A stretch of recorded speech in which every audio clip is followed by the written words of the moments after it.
Coba ceritakan sama Mem, apa permasalahan di kelas ini yang membuat, ih kenapa ya dia gitu sama aku? Ada? Apa Intan? Si Davin, Denny sama Faris suka dorong-dorong saya, Mem. Oh, Davin, Denny sama Faris suka dorong-dorong Intan. Oke.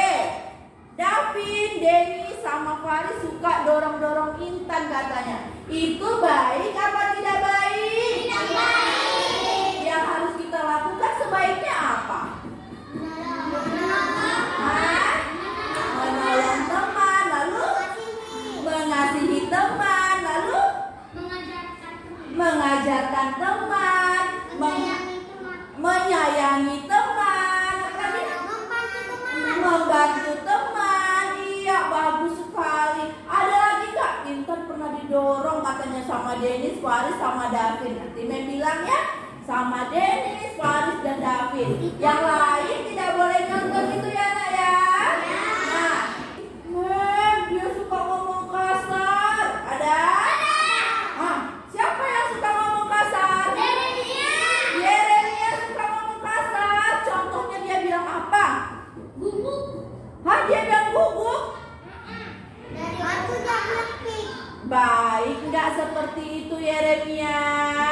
Kan Yeremia kemarin sudah berjanji sama Mem, kalau ngomong kasar itu baik apa tidak baik? Tidak baik. Tidak baik. Yang baik itu apa?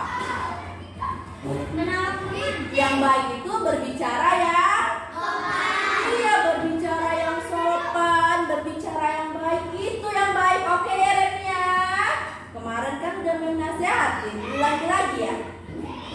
Ada nggak di kelas ini yang suka nyontek?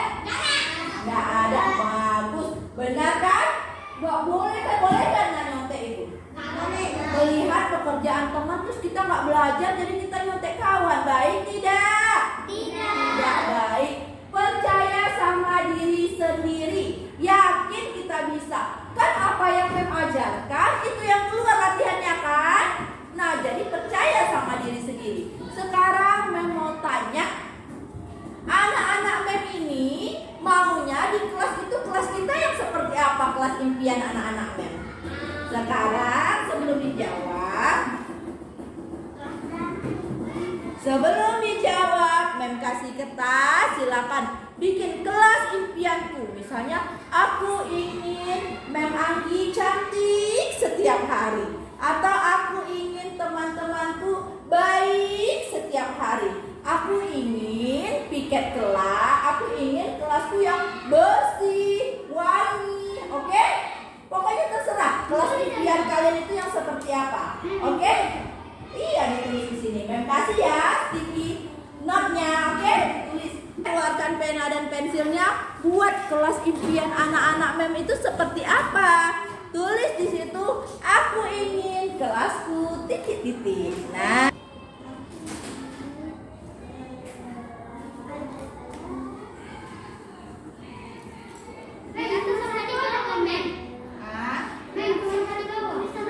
iya, tulis saja aku ingin. Nah, terserah aku ingin apa di kelasku. Aku ingin teman-temanku semuanya saling menyayangi. Boleh. Apakah sudah selesai nulisannya? Nah, coba angkat keinginannya. Sudah selesai semua? Oke. Nanti barisan ini silakan tempel sini ya keinginannya. Oke, silakan barisan Ilham maju depan tempel. Oh, Ilham, Dani tempel. Terima kasih, Dani. Yuna. Oke. Siapa lagi? Noval. Ramadan. Yuk. Silakan. Oke, terima kasih. Silakan yang kelompok Intan. Silakan maju Intan. Yuk. Oke, selanjutnya Emma. Terima kasih. Oke. Ayo Raisha. Oke, terima kasih. Ayo Aksi. Oke, terima kasih. Sekarang kelompok Ataya. Silakan maju Ataya. Oke, Leonardi. Iya ya. Nggak apa-apa. Mana tadi satu lagi ada tuh? Mana dia? Oh, oke. Nggak apa-apa. Ayo, Adika. Oke, terima kasih. Ayo, selanjutnya Jose. Oke, terima kasih. Yeremia. Selanjutnya Citra Kavia. Oke, terima kasih. Selanjutnya Citra Amelia. Oke, terima kasih. Selanjutnya Luka. Selanjutnya Samira. Oke, apakah ada? Tidak. Sudah menempelkan semua?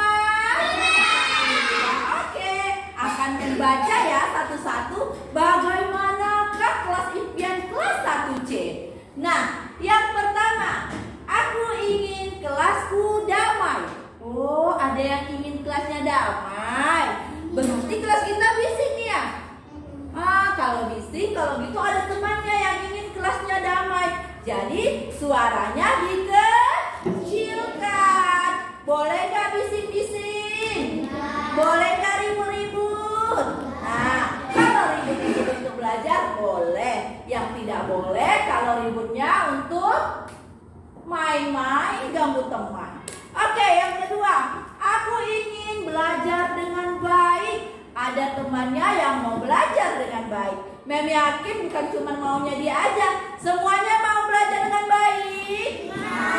Oke, yang ketiga nih ada lagi nih. Aku ingin kelasku bersih dan rapi. Apakah kelas kita sudah bersih? Sudah, bagus, karena yang piket setiap hari melaksanakan piket. Dia tahu kapan jadwal dia harus piket. Dan apakah ada di kelas ini yang suka buang sampah sembarangan? Enggak ya kan? Kita tahu kan nak? Buang sampah itu di mana tempatnya? Di tong sampah. Sampah itu ada berapa jenisnya? Tiga. Yang pertama organik, yang kedua organik, yang ketiga. Iya, pinter. Udah tahu kan sampah-sampahnya ditaruh di mana? Bagus. Selanjutnya aku ingin temanku baik. Ada temannya yang mau temannya baik. Jadi Mem yakin juga ini pasti semuanya mau jadi anak baik kan? Berjanji? Berjanji? Oke, selanjutnya aku ingin kelasku yang bersih dan rapi. Tadi sama ya. Nah, selanjutnya aku ingin kelasku bersih. Oke, sama. Aku ingin kelasku tertib. Baik. Aku ingin teman-temanku baik hati dan tertib. Oke. Aku ingin kelasku selalu bagus. Kalau kelasnya selalu bagus ya tadi, jangan membuang sampah sembarangan. Lalu piket jadwalnya tepat waktu datangnya dan selalu menaati peraturan. Oke, aku ingin teman-temanku saling menyayangi. Ya, di sini saling menyayangi kan, Nak? Ada nggak yang di kelas ini suka ejek-ejek kawan? Ada nggak yang bilang, ih kamu hitam, ih kamu opong? Ada? Nggak ada. Kalau ada, bilang sama Memnya, Nak ya, atau bilang sama kawannya. Kamu tidak boleh begitu, itu tidak baik. Siapa? Selanjutnya, aku ingin kelasku bersih sama. Aku ingin kelasku besar sekali. Memang kelas ini kurang besar. Udah besar kok. Udah besar atau mau dibesarkan lagi kelasnya? Udah pas kan? Iya. Iya benar. Udah pas loh. Ini aja masih ada yang kosong bangkunya. Selanjutnya, aku ingin guruku cantik setiap hari. Siapa nih yang tulis nih? Emangnya memang ini tidak cantik? Memangnya memang ini tidak cantik setiap hari? Cantik. Oh, kalau gitu besok-besok Mem harus lebih cantik lagi. Selanjutnya, aku ingin teman-teman menyayangiku. Nah, aku ingin menolong teman dengan baik. Bagus semua. Jadi kelas impian anak-anak Mem itu, dia ingin di kelas ini kalian saling tolong menolong. Ya kan, kemarin kan kita sudah lakukan itu. Ada teman kita yang orang tuanya meninggal, kita ngapain dak? Iya, kita mengumpulkan sumbangan. Apa yang harus kita lakukan agar kelas impian kita ini tercapai? Yang pertama, kita harus berdoa. Oke, kita harus berdoa. Selanjutnya kita harus saling menyayangi.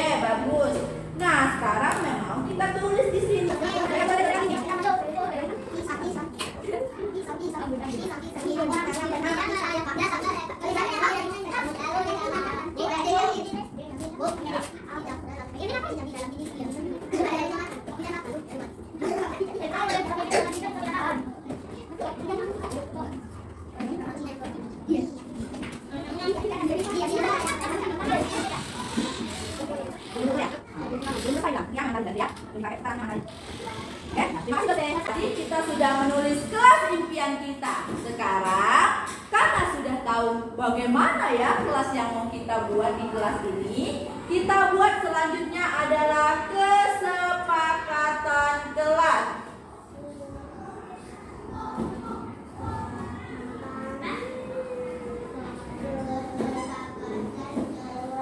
Nah, kesepakatan kelas.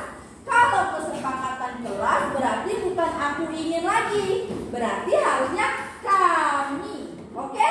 Kesepakatan itu sama dengan janji loh nak. Kita sudah sepakat, kita sudah berjanji untuk menaati kesepakatan kelas. Terus kalau ada yang melanggar gimana dong? Kalau ada yang melanggar kita apain? Marah, gak harus marah, kita kasih tahu. Tadi ada yang ingin kelasnya tertib. Nah sekarang memang siapa yang mau membuat? Tadi ada yang bikin, aku ingin kelasku bersih dan tertib. Nah kesepakatan yang pertama, kalau begitu kita tulis apa? Kami akan menjaga ketertiban dan kebersihan kelas. Kami akan menjaga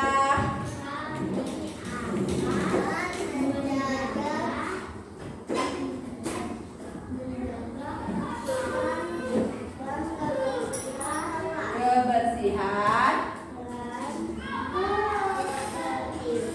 dan apa? Dan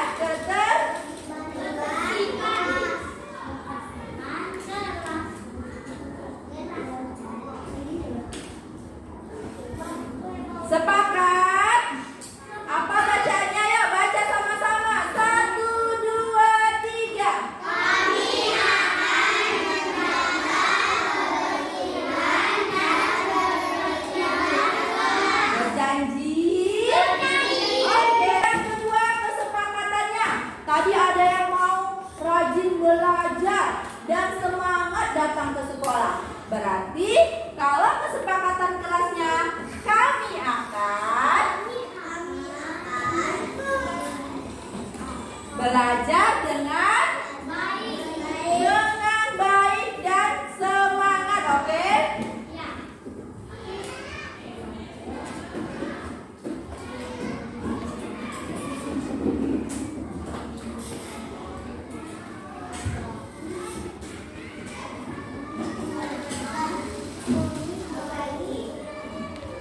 Oke, lanjut.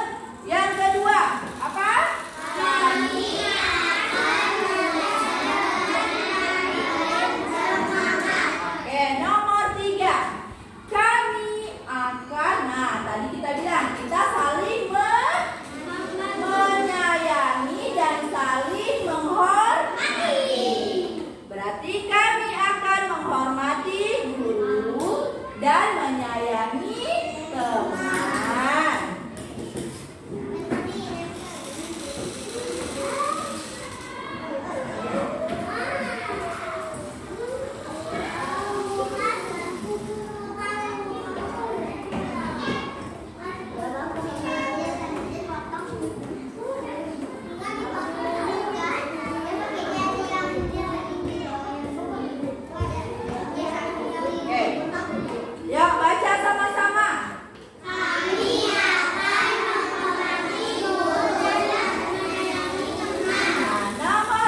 silakan duduk. Oke anak-anak, karena ini adalah kesepakatan kelas 1C. Tadi semuanya sudah sepakat? Sudah. Karena semuanya sudah sepakat, memang silakan di sini kita tanda tangani kesepakatan ini. Tandanya semua kelas 1C sudah setuju. Oke? Oke, silakan dari Citra Claudia, silakan. Tanda tangan. Tanda tangan boleh, tulis nama boleh. Tanda tangan kayak apa? Tulis Buat nama saja kalau gitu. Nama panggilan ya, nama panggilan ya. Oke, ya. Oke, selanjutnya Amel. Kita kalau masih video bisa tadi.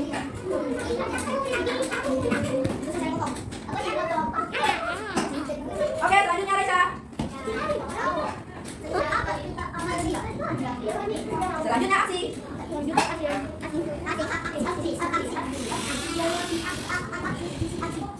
Oke, selanjutnya Kuka.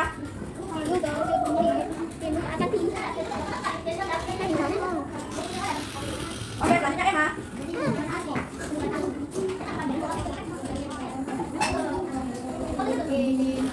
Oke, selanjutnya Kamila. Kamila Bingkis. Oke, Reza. Selanjutnya Fauzan.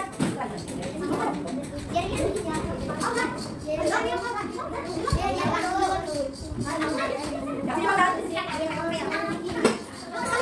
Selanjutnya Dode. Oke, terima kasih. Kasih selanjutnya Adika. Dipanggil sini.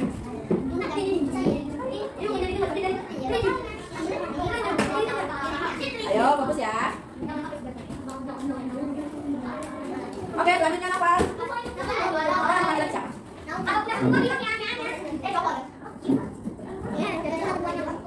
Oke, selanjutnya jangan ada yang lagi.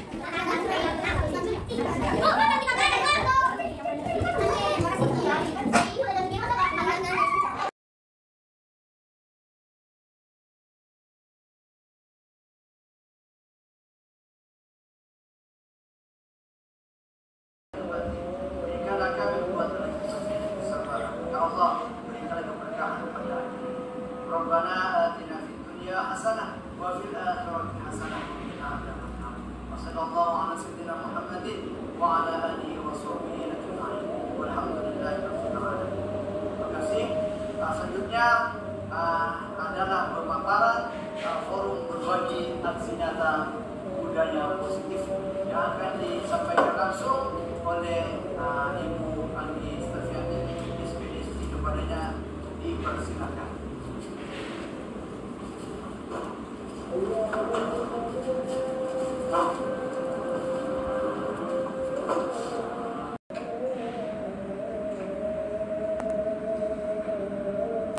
Yang pertama dulu yang kita akan lakukan adalah kita merefleksikan diri kita dulu sebagai guru.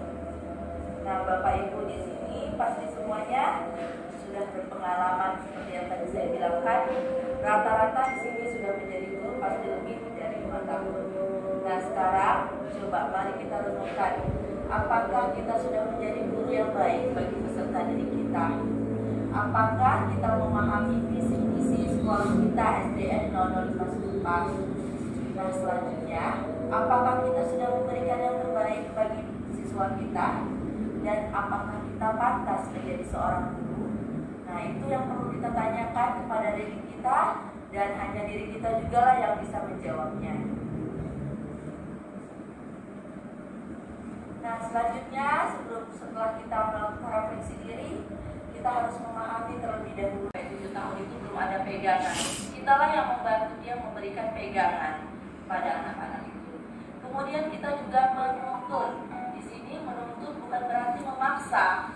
Menuntun lebih tepatnya ke arah yang mengarahkan.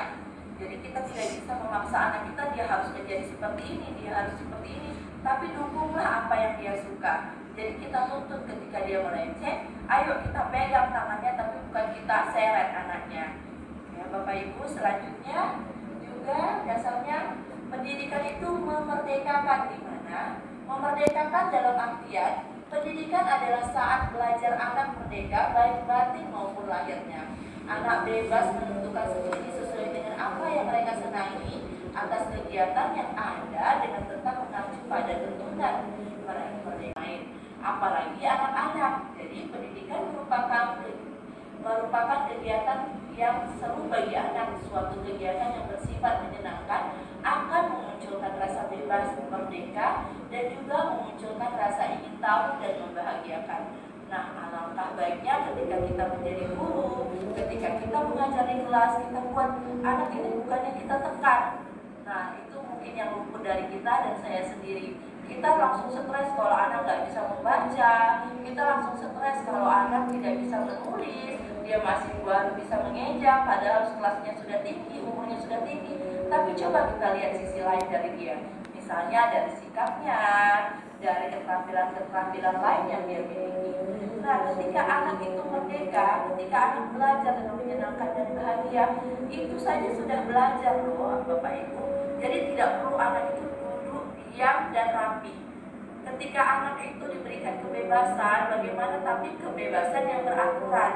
Nah, itu mungkin memang tidak mudah ketika kita menyampaikannya, tapi saya yakin kita pasti bisa melaksanakannya.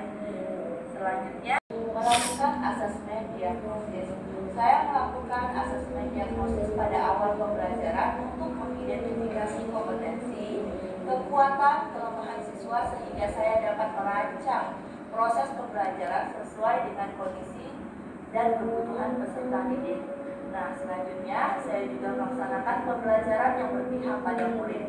Pelaksanaannya adalah saya mencoba menerapkan metode pembelajaran yang berbeda, tidak hanya berceramah dan terkesan monoton, tetapi juga memberikan materi dengan bermain dan bernyanyi. Karena kita di sini adalah kelas rendah, pastinya anak-anak yang kita akan ajarkan anak-anak dengan usia yang lagi senang-senangnya bergerak bebas, bermain dan bernyanyi. Nah, asesmen yang saya lakukan ini pastinya Bapak Ibu juga sudah melakukannya sejak lama. Cuman waktu dulu itu kita tidak ada formatnya juga, tidak baku. Terus kita hanya lihat, oh ini loh anaknya bisa baca, oh ini cuma bisa ngeja, tapi tidak ada acuannya. Nah, sekarang sudah ada acuannya. Kita lihat yang bahasa Indonesia apa saja. Misalnya anak ini sudah tahu huruf yang pertama. Yang kedua, anak ini sudah tahu suku kata. Yang ketiga, anak ini sudah bisa membaca kalimat. Nah, ada juga dalam segi menulisnya, dia sudah menulis huruf alfabet dengan tepat. Ada juga yang kita lihat tulisannya sudah rapi. Ada juga yang dia sudah bisa menuliskan apa yang kita ejakan. Nah, dari situ kita udah tahu apa sih nanti yang akan kita lakukan ke anak ini. Apakah anak yang tidak bisa menulis, tidak bisa tidak mengetahui huruf ini akan kita terus paksakan.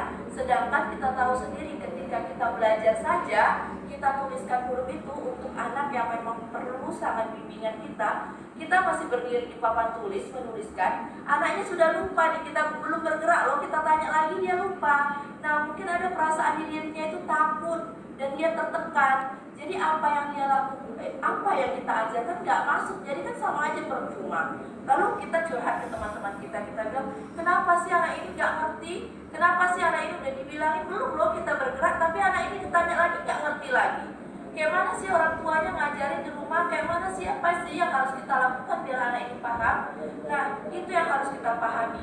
Ada anak yang sudah bisa suku kata, ada anak juga yang udah mampu menjawab pertanyaan kita, nalarnya itu langsung nangkep. Pas kita tanya, dia langsung jawab, responnya baik. Itu kan memang kebutuhan anak berarti yang berbeda-beda. Ada anak yang membutuhkan perhatian kita, perlu bimbingan kita dengan sangat untuk menuliskan huruf-huruf, untuk mempelajari huruf-huruf. Ada anak yang butuh bimbingan kita untuk dia bisa merangkai menjadi kata dari suku kata. Ada juga anak-anak yang perlu kita tingkatkan lagi penalarannya agar dia mampu berpikir kritis lebih baik lagi. Nah, itulah kita lakukan asesmen diagnosis yang memang sudah ada acuannya. Bukan hanya kita lihat ini loh anak ini nggak bisa, nilainya rendah terus, tapi kita nggak tahu di mana kesalahan dia. Nah, itu kita cari di mana sih kekuatan anak ini, di mana sih kelemahannya, itu yang akan kita penuhi kebutuhan belajarnya. Nah, selanjutnya dalam bentuk catatan praktik baik. Nah, yang saya lakukan selama ini di sekolah, di kelas saya pribadi, itu saya bukan melakukan hal-hal yang besar seperti tadi asesmen diagnosis itu hal yang kita sudah lakukan beberapa tahun sebelum ada sekolah penggerak ini. Tapi mungkin kalau kemarin kita memang tidak ada acuannya, kita hanya oh ini anak yang bisa, secara umum kita lihat. Kalau sekarang sudah ada siapa yang bisa bahasa Indonesianya, siapa yang bisa matematikanya, kebutuhan diagnosis matematika, kita lakukan juga diagnosis kebutuhan pada psikomotornya, siapa sih anak yang hebat dalam olahraganya, siapa sih anak yang mampu bergerak atau melakukan hal-hal yang memang dia suka bergerak ke sana ke sini, siapa sih anak yang mampu dalam seninya. Jadi ini lebih mengarah kepada kebutuhan anak-anak. SDN 025 ini adalah menerapkan 5S, senyum, sapa, salam, sopan, santun, dan menyambut siswa yang datang ke sekolah. Ketika sampai di sekolah, siswa melakukan pengecekan suhu dan mencuci tangan, melaksanakan pembelajaran yang menyenangkan. Nah, terkait dengan praktik baik yang kita lakukan, itu tidak bisa anak-anak diingatkan hanya sekali-sekali saja. Tapi praktik baik itu harus kita lakukan harus kita jadikan kebiasaan baik yang mana kita harus tiap hari, tiap menit, tiap jam kalau bisa, atau setiap kita ingatkan kepada anak, ayo nak, ingat cuci tangan, ingat ketika kita ketemu guru atau ketemu orang lain atau ketemu teman-temanmu, senyum, sapa, salam, dan sopan santun. Itu harus kita ingatkan. Tidak bisa sekali, 2 hari sekali atau seminggu sekali, tapi memang harus dilakukan pembiasaan dan konsisten. Oke?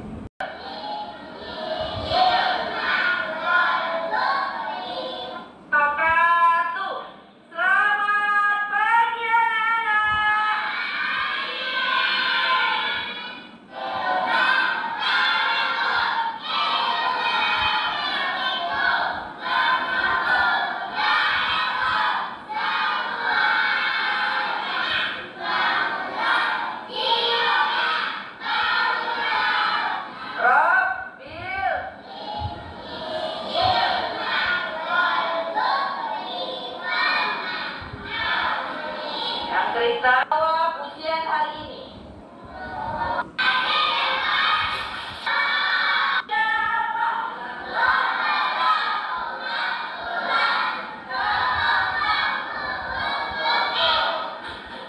Bagaimanakah tahapan metamorfosis kupu-kupu? 1, 2, 3.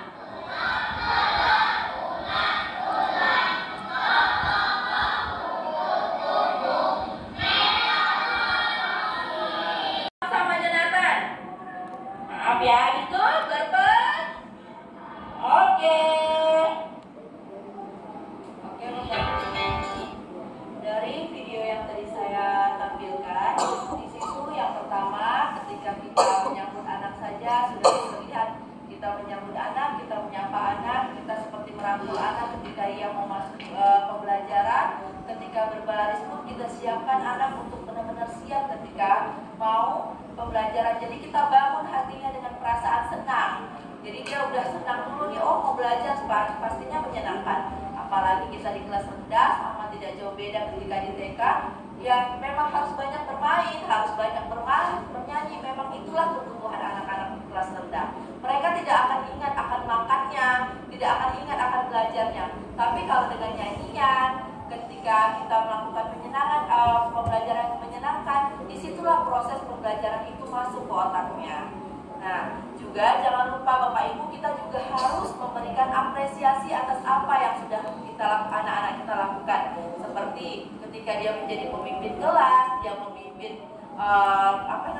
menjadi dirijen untuk teman-temannya, itu hal yang harus kita apresiasi setiap hari agar dia menjadi percaya diri. Itu yang perlu kita bangun kepada anak-anak kita. Nah, apalagi juga anak-anak kita yang sering berantem, itu bukan hanya cuma udah kamu minta maaf, bukan seperti itu, tapi dia harus mengakui kesalahan yang dia lakukan, lalu dia lakukan dengan permintaan maaf. Tidak hanya salaman yang saya lakukan, tapi juga berpelukan, diakhiri dengan senyuman. Jadi ketika mereka pulang udah tidak ada lagi yang namanya dendam ataupun rasa yang tidak senang lagi. Boleh bertanya, Bu? Nah, silakan untuk Ibu Zulaika yang ingin bertanya, apa yang ingin ditanyakan, Bu? Soal kemauan anak tadi kan, karena di situ tadi kan Miss sudah bilang kemampuan anak itu berbeda-beda. Ini dari pertama saya masuk sampai sekarang saat ini, itu anak tak ada yang bisa saya dapat, yang bisa saya gali kemampuan apa yang dia miliki. Tapi kalau yang Ibu yang Miss kasih tahu tadi, cuma ada satu ramah itu aja, yang lain saya tak dapat, tak bisa gali dari anak tersebut. Itu macam mana saya harus mengetahui kemampuan anak itu tidak ada, ikut belajar tidak, datang kelas semua tidak. Berarti dia pikir kita mencap dia tak bisa gitu kan, dengan anggap anak itu tak mampu. Tapi di situ saya memang masih mencap anak itu tak mampu. Jadi saya harus bagaimana? Oke, terima kasih Bu Zulaika atas pertanyaannya. Nah, tadi yang seperti saya bilang tadi, kita melakukan asesmen diagnosis awal, berarti sudah dilakukan oleh Bu Zulaika, udah paham nih anak ini nggak bisa baca, nggak bisa nulis, tapi dia punya sikap yang ramah. Nah, itu menjadi nilai plus buat anak itu, berarti perkembangan lingkungannya, bermasyarakatnya udah oke. Cuman bagaimana ketika dia tidak pernah menulis? Apakah penilaian yang dilakukan itu hanya dengan menulis? Nah, kalau dia tidak bisa menulis, saya rasa anak umur 7 tahun semuanya udah bisa berbicara. Nah, kita bisa lakukan, kalau teman-temannya yang latihan dengan menulis, yang ini kita ajak dia wawancara. Misalnya, ini ada nyanyi tadi tentang metamorfosis kupu-kupu. Teman-temannya bisa mencatat nih, gambar, telur-telur, ulat-ulat, ada yang bisa menggambar. Ada yang cuma bisa bikin telur, ulat, kepompong, kupu-kupu. Ada yang bisa bikin pakai telur-telur, pakai ulat-ulat, pakai kepompong, pakai kupu-kupu. Nah, anak ini nggak bisa apa-apa. Apa sih yang harus kita lakukan? Tanya anaknya, bawa ke depan, kita lakukan tanya jawab. Kalau dia merasa, coba kamu bilang, gimana tadi metamorfosis kupu-kupu? Kalau dia bilang, telur-telur, ulat-ulat, kepompong, kupu-kupu. Nah, berarti kan dia udah mampu. Itu juga disamakan nilainya dengan anak-anak yang tadi yang bisa menulis. Jadi kita memang itulah kebutuhan dia, itu kemampuan dia. Jadi kita nggak perlu harus paksakan dia harus bisa menulis, sedangkan dia memang udah kita ajarin. Seperti Bu Zulaika bilang, saya sampai nggak tahu apa kemampuannya. Tapi nggak mungkin dia nggak punya nilai kan, sedangkan kita memang tetap harus ada format nilai yang harus kita isi. Dia wawancara, lakukan, oh dia udah bisa, udah oke nih, berarti ya udah 80 juga. Gitu. Untuk anak yang belum, anak yang lain yang udah bisa sampai menggambar, ya udah kita kasih nilai yang agak lebih dari yang bisa gitu. Tapi kan memang itulah kebutuhannya. Kalau anak ini dia udah bisa sampai gambar-gambarnya, dia udah bisa. Yang ini cuma bisa bikin tulisan telur, ulat, kupu-kupu. Yang ini nggak bisa nulis, nggak bisa gambar. Jadi kita ngapain ya? Kita tanyakan kepada anaknya. Coba kamu yang temannya kan tulislah metamorfosis kupu-kupu. Nah, yang lain menulis, yang ini sini kamu ke depan, coba kamu sampaikan. Tadi kita kan belajar metamorfosis kupu-kupu, bagaimana caranya. Nah, itu kan sudah ada nilai yang kita pegang juga pada anak, untuk anak itu. Nah, selanjutnya kita sudah punya garis-garis dari genetik orang tua kita, dari selain dari genetik ketika kita dilahirkan, dari kasih sayang orang tua kita, dari perlakuan orang tua kita. Ketika masuk SD, kita sebagai guru adalah mengembangkan itu. Bagaimana ketika anak itu bayi, dirawat orang tuanya dengan kasih sayang yang tulus, dengan perhatian yang cukup, lalu bakat-bakatnya pun didorong oleh orang tuanya. Ketika dia mendaftar di SD, ketika siswa tersebut menjadi siswa kita, maka kita tebalkan lagi garis-garis yang sudah dia punya. Seperti misalnya dia punya bakat menggambar, ya itu yang harus kita asah. Bukan maksudnya ketika anak itu tidak bisa matematika berarti kita cek anak itu bodoh. Nah, makanya seperti yang sekarang terjadi kan, kalau UN itu dihapuskan karena beberapa mata pelajaran saja yang dianggap wow, seperti matematika, bahasa Indonesia, IPA. Sedangkan anak seni atau anak yang pandai hal lainnya itu kita anggap dia bukan anak yang berprestasi. Padahal yang harus kita kembangkan adalah ketika dia punya bakat itu terus kita asah agar menjadi hal yang bagus untuk dia nantinya. Tapi yang dia kurang itulah yang harus kita bimbing. Bukannya kita menganggap dia tidak bisa matematika, dia tidak bisa bahasa Inggris, dia tidak bisa IPA. Itu berarti anak yang tidak mampu dalam pembelajaran.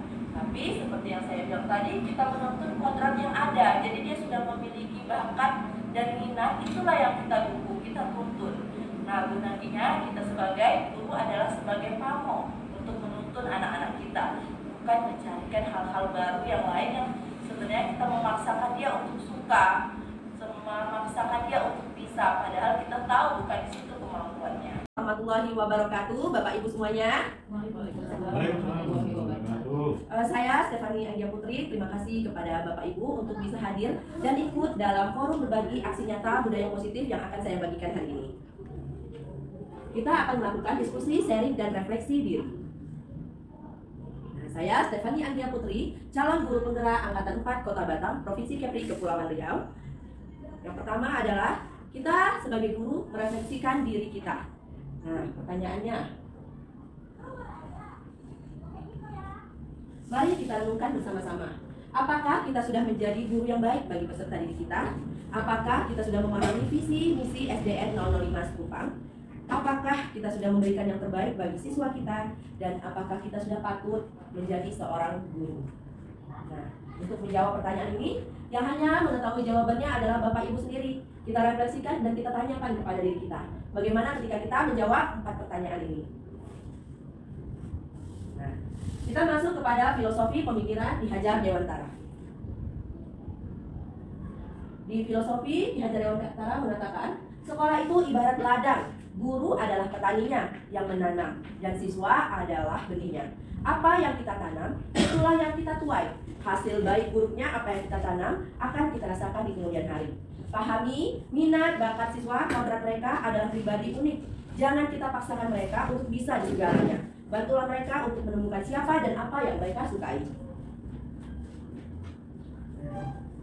Semboyan Ki Hajar Dewantara yang mengatakan, Ingaso Suntulodo, Imadio Mangunkaso Tuduri Handayani. Di depan memberikan teladan, di tengah membangun kekuatan, dan terus berkarya, di belakang kita memberikan dorongan. Inilah yang harus kita pahami sebagai guru. Tujuan pendidikan menurut Ki Hajar Dewantara yaitu menuntut segala kodrat yang ada pada anak-anak agar mereka dapat mencapai keselamatan dan kebahagiaan yang setinggi-tingginya, baik sebagai manusia maupun sebagai anggota masyarakat. Dasar-dasar pendidikan Ki Hajar Dewantara. Siswa itu bukan tabula rasa. Masing-masing anak sudah mempunyai coretan buram sesuai dengan kodratnya. Kita di dalam pendidikan hanya ada pada bagian yang ingin menambahkan yang samar tersebut. Jadi kalau selama ini kita berpikir kalau anak itu adalah kertas kosong, itu tidak sepenuhnya benar. Karena ketika anak sudah masuk sekolah, dari kecil dia sudah ditempa oleh orang tuanya, dari lingkungannya, orang tuanya, keluarganya, masyarakatnya, dia juga sudah memiliki garis-garis yang samar. Nah, ketika dia masuk SD, disitulah kita sebagai guru menebalkan potensi-potensi dan minat yang dia punya. Lalu tugas kita sebagai guru yaitu adalah menuntun. Menuntun bukan berarti memaksa. Menuntun lebih tepatnya kepada arah yang mengarahkan. Jadi tugas kita sebagai guru itu sebagai pamong. Kita hanya mengarahkan mereka kemana yang mereka sukai, di mana minat bakat mereka, dan kita penuhi kebutuhannya. Kita tidak harus memaksa dia menjadi apa yang kita mau. Dan selanjutnya tujuan pembelajaran itu adalah memerdekakan. Memerdekakan dalam artian, pendidikan adalah saat belajar anak merdeka baik batin maupun lahirnya. Anak bebas menentukan sendiri sesuai dengan yang mereka senangi atas kegiatan yang ada tetap mengacu pada tuntunan. Merdeka juga bisa diartikan tidak harus memaksakan.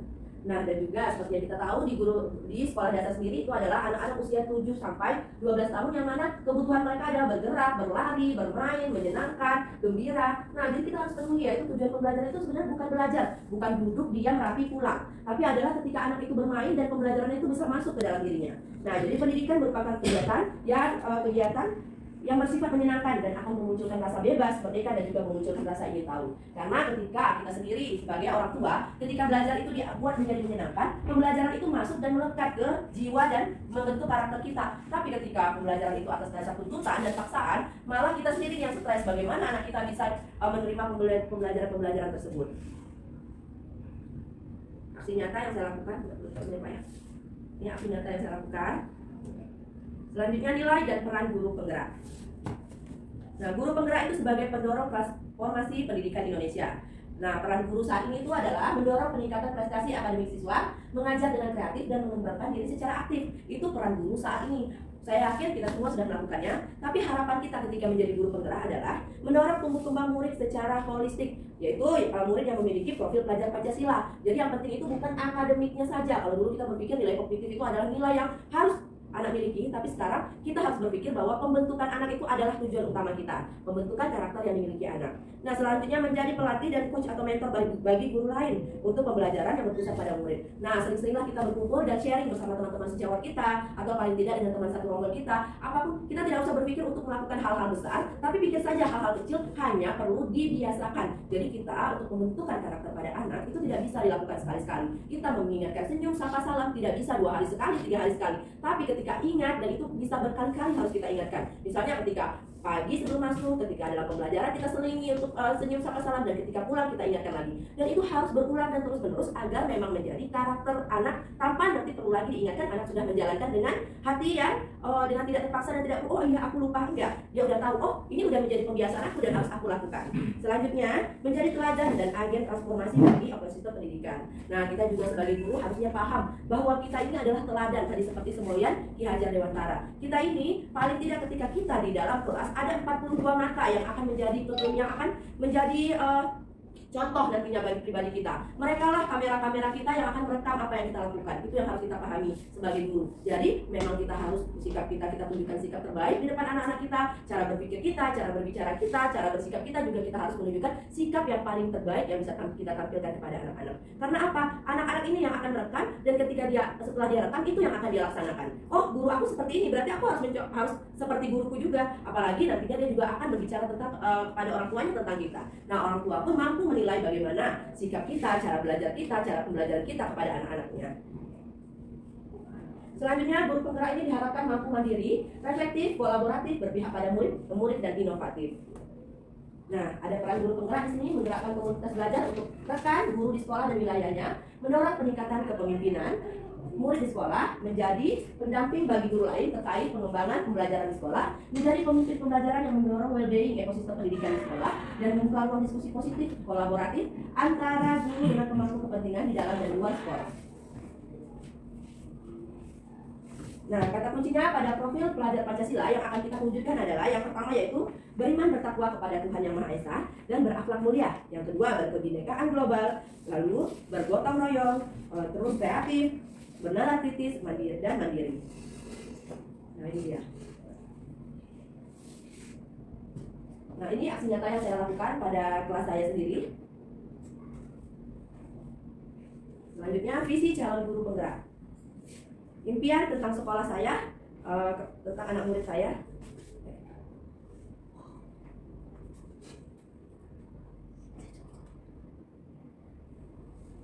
Nah, di sini ada inquiry apresiatif adalah suatu filosofi, suatu landasan berpikir yang berfokus pada upaya kolaborasi, menemukan hal positif dalam diri seseorang, dalam suatu organisasi dan di dunia sekitarnya, baik di masa lalu, masa kini maupun masa depan. Jadi di inquiry apresiatif ini kita memikirkan hal-hal positif saja yang menjadi kekuatan kita. Nah, hal-hal yang negatif yang menjadi kelemahan kita tinggalkan terlebih dahulu agar tujuan yang ketika kita sampaikan bersama-sama positif ketika digabungkan menjadi kekuatan yang besar. Jadi kita tidak berfokus pada kelemahan atau negatif yang ada pada diri kita. Nah, jadi maksud dari inquiry apresiatif adalah untuk memungkinkan anggota komunitas sekolah melakukan co-kreasi, langkah maju bersama yang berangkat dari kedalaman pemahaman akan makna atau inti kesuksesan dan sumber daya mereka sendiri. Jadi kita yakin setiap kita ini memiliki hal yang positif, fokus pada hal positif yang ada pada diri kita, tinggalkan hal yang negatifnya. Nah, lalu di sini inquiry apresiatif ini ada bab 3, yaitu di mana membuat pertanyaan, ambil pelajaran, gali impian, jabatan rencana, dan atur eksekusi. Nah, manajemen perubahan yang menggunakan paradigma IA adalah salah satunya dengan Bagja. Nah, di sini melibatkan semua pemangku kepentingan, implementasinya lebih efektif dan dengan memberdayakan potensi yang ada pada diri kita dan analisis potensi dan visi jadi lebih terarah. Nah, model Bagja ini kita mulai prakasa perubahan melalui sisi positif atau kekuatan dan aset kita, sehingga menguatkan individu dan semangat gotong royong untuk meningkatkan kualitas layanan pendidikan di sekolah yang berpihak pada murid. Ini aksi nyata saya yang telah saya lakukan. Nah, selanjutnya budaya positif yang materinya mengenai budaya positif. Jadi budaya positif di sekolah ini ialah nilai-nilai, keyakinan-keyakinan, dan kebiasaan-kebiasaan di sekolah yang berpihak pada murid agar murid dapat berkembang menjadi pribadi yang kritis, penuh hormat, dan bertanggung jawab. Nah, di sini budaya positif atau ekosistem positif, kita ambil contoh perbandingan dengan hidup tumbuh-tumbuhan. Jadi seorang petani dalam hakikatnya sama kewajibannya sebagai seorang pendidik yang menanam padi misalnya, hanya dapat menuntun tumbuhnya padi. Ia dapat memperbaiki kondisi tanah, memelihara tanaman padi, memberi pupuk dan air, membasmi ulat-ulat atau jamur yang mengganggu hingga tanaman padi itu tumbuh dengan baik. Nah, begitu juga kita terhadap murid-murid kita. Jadi ketika kita dianggap kita misalkan diibaratkan sebagai petani, sekolah itu ladangnya dan murid kita itu benih-benihnya. Jadi seorang petani pasti menanam lebih dari satu jenis benih. Nah, ketika kita menanam padi, maka perlakukanlah anak-anak kita dengan cara merawat sebagai padi. Jangan kita menanam padi, tapi kita perlakukan dengan cara merawat jagung. Apakah akan tumbuh dengan baik nantinya padi itu? Tentu tidak. Nah, selain dengan kita memberikan apa yang perlu kita berikan kepada murid kita juga memberikan hal-hal yang baik. Seperti kita beri pencahayaan yang cukup, kita beri air yang cukup, pupuk yang bagus, kita buang hama-hamanya. Pasti nanti kualitas padi yang akan tumbuh akan menunjukkan kualitas padi yang terbaik. Nah, untuk yang kurang baik, karena tidak semua benih itu dengan kualitas yang baik, tapi tetap akan tumbuh. Paling tidak dia bisa menghasilkan sesuatu, tidak hanya dibuang atau tidak berguna. Nah, seperti itu juga murid kita beri kasih sayang, perhatian, kita penuhi kebutuhan-kebutuhannya. Insya Allah murid-murid kita juga akan menjadi murid-murid yang nantinya bisa hidup di masyarakat dengan mandiri. Selanjutnya makna disiplin. Disiplin berasal dari bahasa Latin disiplina yang artinya belajar. Jadi disiplin itu sebenarnya artinya belajar, bukan aturan ya Bapak Ibu ya. Jadi makna asal dari kata ini berkonotasi dengan disiplin diri dari murid-murid Socrates dan Plato. Disiplin diri membuat orang menggali potensinya menuju sebuah tujuan apa yang dihargai. Namun dalam budaya kita makna kata disiplin telah berubah menjadi kecenderungan sesuatu yang dilakukan seseorang pada orang lain untuk mendapatkan kepatuhan. Kecenderungan umum adalah menghubungkan kata disiplin dengan ketidaknyamanan, bukan dengan apa yang kita hargai atau pencapaian suatu tujuan yang mulia. Nah, baik. Lalu, mengapa ada keyakinan kelas? Kenapa tidak ada lagi peraturan kelas? Nah, jadi selama ini yang kita lakukan di sekolah ini adalah membuat peraturan kelas. Harus datang tepat waktu, tidak boleh makan di ruang kelas, harus membuang sampah tidak sembarangan, menjaga kebersihan kelas. Seperti itu kan? Itu peraturan kelas yang kita buat. Tapi di sini kita akan membuat keyakinan kelas. Apa itu keyakinan kelas? Jadi, pertanyaannya begini. Mengapa kita memiliki peraturan tentang penggunaan helm saat mengendarai kendaraan? Nah, kemungkinan jawaban kita pasti akan menjawab untuk keselamatan. Nah, pertanyaan berikutnya, mengapa kita memiliki peraturan tentang penggunaan masker dan mencuci tangan setiap saat? Ya, jawabannya juga pasti untuk kesehatan dan keselamatan. Nah, suatu keyakinan akan lebih memotivasi seorang dari dalam atau memotivasi secara instinktif. Seseorang akan lebih tergerak dan bersemangat untuk menjalankan keyakinan daripada hanya untuk sekedar mengikuti serangkaian peraturan. Murid-murid pun demikian, mereka perlu mendengarkan dan mendalami tentang suatu keyakinan daripada hanya mendengarkan peraturan-peraturan yang mengatur mereka harus berlaku begini begitu. Jadi kalau keyakinan kelas itu atau kesepakatan kelas itu ada mereka yang membuat, mereka yang memilih, mereka yang menentukan dan mereka yang melaksanakannya. Jadi bukan kita yang membuat dan mereka harus menaati, tapi ini akan atas dasar kesepakatan bersama-sama. Nah, bedanya apa keyakinan kelas, hukuman dan penghargaan? Kalau keyakinan itu nilai-nilai keselamatan atau kesehatan, ini yang kita sebut suatu keyakinan. Jadi nilai-nilai kebajikan atau prinsip-prinsip universal yang disepakati secara bersama-sama, lepas dari latar belakang suku, negara maupun agama. Nah, kalau hukuman itu biasanya hukuman tidak bersifat rencana atau tiba-tiba. Jadi anak-anak kita tidak tahu apa yang akan terjadi dan tidak dilibatkan. Jadi hukuman bersifat satu arah dari pihak guru yang biasanya memberikan, dan murid-murid hanya menerima saja hukumannya tanpa suatu diskusi atau pengarahan. Nah, kalau penghargaan itu juga Alif Kon dalam Punishment by Reward 1993 wawancara ASCD Annual Conference Maret 1995 mengemukakan baik penghargaan maupun hukuman adalah cara-cara mengontrol perilaku seseorang yang menghancurkan potensi untuk pembelajaran yang sesungguhnya. Suatu penghargaan adalah suatu benda atau peristiwa yang diinginkan yang dibuat dengan persyaratan. Jadi harus ada persyaratan. Kita juga tidak bisa memberikan sesuatu kepada anak-anak itu kita harus memberikan hadiah secara terus-menerus. Jadi mereka melakukan sesuatu itu berdasarkan adanya hadiah. Jadi jangan terlalu sering memberikan hadiah, boleh sesekali mengapresiasi dengan hadiah. Dan apresiasi pun tidak harus dalam bentuk penghargaan seperti berupa hadiah ataupun benda. Kita bisa memberikan apresiasi verbal berupa kata-kata semangat atau pelukan atau kasih sayang seperti itu. Contoh keyakinan kelas. Nah, kalau di kelas rendah atau kelas 1 itu seperti ini kata-katanya, setiap anggota kelas perlu belajar. Jadi mereka sadar bahwa ketika mereka perlu belajar berarti itu adalah kebutuhan yang harus mereka ambil, yang harus mereka penuhi. Nah, setiap anggota kelas perlu senang. Selanjutnya, setiap anggota kelas perlu melakukan tugasnya, setiap anggota kelas perlu saling menghargai, dan setiap anggota kelas perlu merasa aman. Nah, ketika mereka ada kata-kata perlu, mereka paham kalau ini adalah hal yang dibutuhkan. Jadi ketika hal itu dibutuhkan, maka mereka akan melakukannya dengan senang hati. Dan kesepakatan kelas ini disepakati bersama-sama. Bukan hanya guru yang menentukan, tapi anak yang memilih, anak yang mencari, anak yang menentukan, dan anak yang akan melaksanakan. Bukan dari kita guru yang bilang, siswa harus datang tepat waktu, tidak boleh makan di kelas. Nah, itu adalah peraturan yang kita buat. Tapi ini adalah keyakinan kelas 5. Untuk kelas ini, contohnya kelas 5, jadi anak-anak kita tanamkan ke diri dia bahwa harus selalu bersikap positif. Jadi senantiasa menjadi diri terbaik, percaya dan menghormati orang lain serta miliknya, berkomitmen terhadap setiap tugas dan senantiasa membantu. Nah, kata-katanya kan di sini bersifat sukarela. Jadi mereka yakin apa yang mereka lakukan itu adalah hal baik, bukan hal yang terpaksa mereka lakukan untuk ditaati. Nah, kalau untuk yang di SMP, sikap hormatnya di sini kami meyakini bahwa sangat penting untuk menghormati semua orang dan barang milik orang lain. Sikap yang ketika dia bekerja, kami meyakini bahwa sangat penting untuk mengerjakan segala pekerjaan atau mengikuti kegiatan yang telah ditugaskan.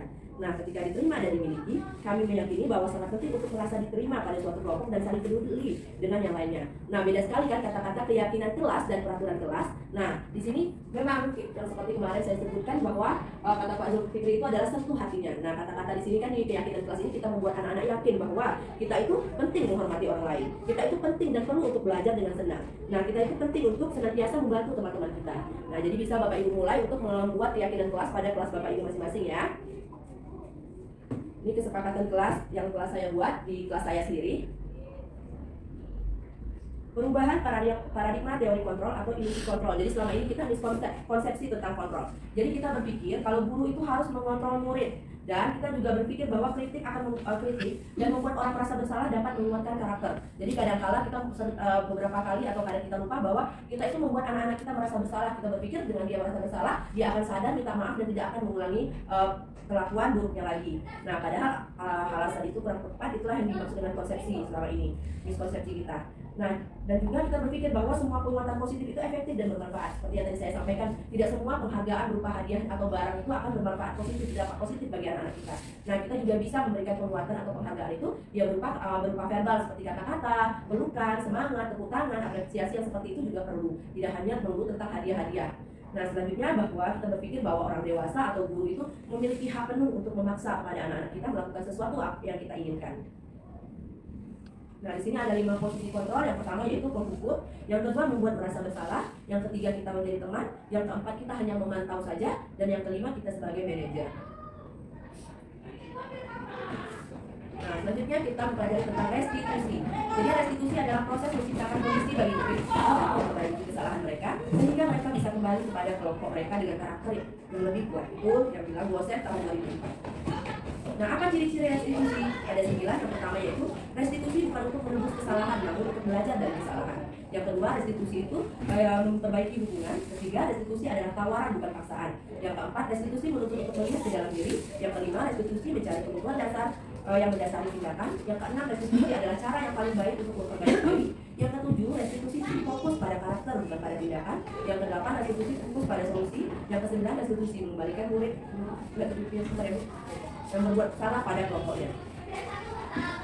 Nah, di sini ada segitiga restitusi yang mana hal yang kita lakukan ketika ada anak-anak kita melakukan kesalahan, yaitu kita tidak langsung menghukumnya atau tidak langsung memarahinya, tapi kita melakukan segitiga restitusi. Yang pertama kita menanyakan dulu keyakinan anak-anak. Apa sih nilai-nilai yang tadi sudah kita sepakati? Bukannya tadi kita sudah bikin kesepakatan kelas tentang saling menghormati, saling menyayangi, dan kita semua saudara. Nah, kamu ingin menjadi orang yang seperti apa nantinya ketika kamu besar, ketika kamu tumbuh di masyarakat. Nah, jadi anak itu paham, bukan membuat merasa bersalah. Jadi dia bisa berpikir, oh aku harus jadi orang seperti ini loh. Dan aku tahu loh tadi kesepakatan kelasnya sudah aku langgar. Lalu kita menstabilkan identitas peserta didik kita dengan kita bilang ke dia bahwa setiap orang itu punya salah kok. Kita semua di dunia ini pernah melakukan kesalahan. Dan kamu bukan satu-satunya orang yang melakukan kesalahan itu. Lalu validasi tindakan yang salah itu kita lakukan dengan kamu punya alasan kenapa kamu melakukan ini. Kita tanya kenapa dia melakukan ini. Lalu adakah cara efektif untuk mendapatkan apa yang kamu butuhkan jika dia memiliki alasannya sesuatu yang emang dia melakukannya itu karena dia ingin sesuatu. Nah, budaya positif yang telah saya lakukan di link berikut ini. Silakan ditonton Bapak Ibu. Ya, terima kasih Bapak Ibu. Alhamdulillah apa yang telah saya sampaikan sudah penuh semuanya, sudah saya sampaikan. Dan semoga kita sebagai guru menjadi guru yang belajar dan terus memperbaiki diri, memenuhi kebutuhan anak-anak kita serta pembelajaran yang menyenangkan kita. Terima kasih. Assalamualaikum warahmatullahi wabarakatuh. Waalaikumsalam.